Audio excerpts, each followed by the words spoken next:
రోజు రోజు ఇట్లా అయితే రోడ్డు పాలు అయ్యేటట్టున్నాం ఓలా ఊబర్ని నమ్ముకొని ఉంటే. బుకింగ్లు వస్తలేవు, ఏమొస్తలేవు. ఓ రోజు మంచిగా ఇస్తుండే, ఓ రోజు ఇస్తలేడు. రేపటి నుంచి వేరే డ్యూటీ చూసుకున్నా, లేదంటే మన ఫ్యామిలీ కూడా రోడ్డు పైన పడాల్సి వస్తుంది. అంతే బా. ఏం విషయం లేకపోతే రేపు దాన్ని నమ్ముకొని పల్లెటూర్లకి వెళ్ళి సిటీకి నడుస్తేమో నా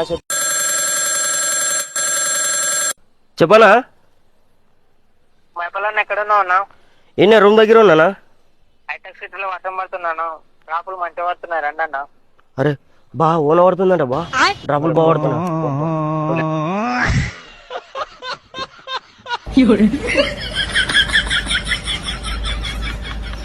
చూసారు కదన్నా, రోజు రోజు మా ఆటోల పరిస్థితి మరి ఘోరంగా అంటే ఘోరంగా అయిపోతుంది. మొత్తం అప్పుల పాలు అయిపోతున్నాం, కానీ బిజినెస్ మాత్రం లేదు. ఈ ఓలా ఊబర్ నమ్ముకోవాలా, లేకపోతే వేరే డ్యూటీ చేసుకుందామన్నా కూడా వేరే డ్యూటీకి వెళ్ళనిస్తలేడు. ఒకరోజు మంచిగా ఇస్తాడు, ఒకరోజు మరీ ఘోరంగా ఇస్తాడు. అక్కడ బిజినెస్ ఉందంటే అక్కడ ఉరకాల్సి వస్తుంది.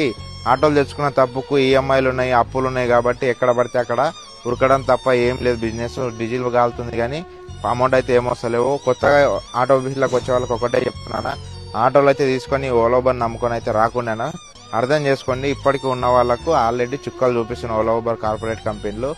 మీరు కూడా వచ్చారంటే అప్పుల పాలు అవడం తప్ప ఇంకేం లేదు.